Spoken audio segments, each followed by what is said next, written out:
بسم اللہ الرحمن الرحیم۔ آج کا خواب بہت ہی پردرد اور دردناک ہے۔ یہ خواب ہے زوجہ رسول جناب ام سلمہ سلام اللہ علیہا کا۔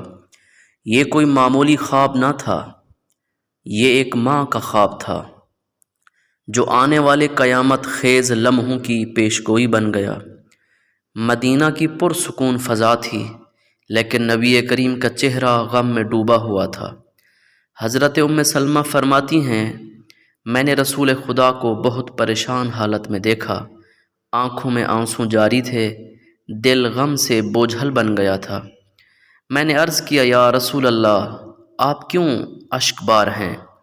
آپ نے فرمایا، اے ام سلمہ، جبرائیل میرے پاس آئے اور انہوں نے کربلا کی زمین دکھائی، یہ میرا نواسہ حسین ہے، اسے وہاں پیاسا شہید کیا جائے گا۔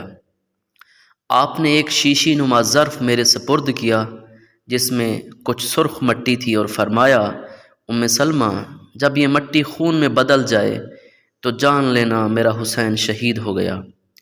میں نے وہ مٹی سنبھال کر رکھ لی اور ہر دن اس ظرف کو دیکھتی رہی، دل سہما رہتا۔ وہ وقت تھا جب حسین مدینہ سے کربلا کی طرف روانہ ہوئے۔ میں اس دن بھی بہت روئی اور شدت گریہ کی وجہ سے میری آنکھیں سوج گئیں، لیکن جب میں مطمئن ہو گئی کہ حسین کربلا کی طرف روانہ ہو گئے تو میرے دل میں خیال آنے لگے کہ جو رسول اللہ نے مٹی دی تھی وہ کب سرخ خاک سے خون میں تبدیل ہوگی۔ میں روزانہ اس شیشی کو جا کے دیکھتی، اس کی زیارت کرتی کہ یہ کب ایسا واقعہ رونما ہو سکتا ہے۔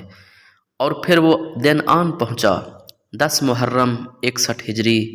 مدینہ کی فضا سوگوار تھی۔ ام سلمہ فرما رہی تھیں، میں نے خواب دیکھا کہ حسین خاک و خون میں لت پت میرے پاس آ رہے ہیں اور فرما رہے ہیں، نانی اماں، ہم کربلا میں پیاسے مار دیے گئے۔ میں چیخ پڑی اور بھاگ کر وہ مٹی دیکھی تو وہ واقعی خون میں تبدیل ہو چکی تھی۔ اللہ اکبر!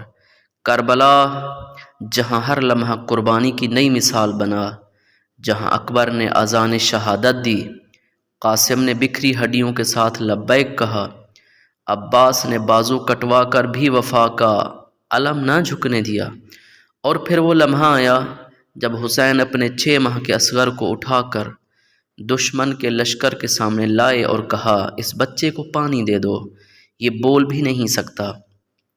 جواب میں 3 شعبہ تیر آیا اور اصغر کی گردن پر لگا، خون کا فوارہ چھوٹا اور حسین نے خون آسمان کی طرف بلند کرتے ہوئے کہا، پروردگارا، اگر یہ تجھے قبول ہے تو حسین کو کوئی شکوہ نہیں۔ اور آخر میں حسین تنہا، زخمی، بھوکے پیاسے، ہر طرف نیزے، ہر طرف تلواریں، اور حسین نے آواز دی، کیا کوئی ہے جو نواسہ رسول کی مدد کرے؟ حل من ناصر ینصرنا۔ لیکن جواب میں خاموشی تھی، زمین خاموش تھی، آسمان خاموش تھا۔ اور پھر حسین سجدے میں چلے گئے اور یزیدی فوج نے سر حسین تن سے جدا کر دیا۔ آہ! حسین کا لاشا تپتی ریت پر اور زمین کا زینب کا پردہ لٹ چکا تھا۔ آج جب یہ 10 محرم کو یاد کرتے ہیں تو صرف آنسوں کافی نہیں ہیں۔ حسین نے ہمیں بیداری دی، سچائی دی، قربانی کا مفہوم دیا، اور حضرت ام سلمہ کی وہ مٹی قیامت تک گواہی دیتی رہے گی کہ کربلا واقعہ نہیں، پیغام ہے۔ سلام ہو حسین پر، سلام ہو زینب پر، اور سلام ہو اس خواب پر جس نے امت کو جگایا۔ لبیک یا حسین، لبیک یا حسین۔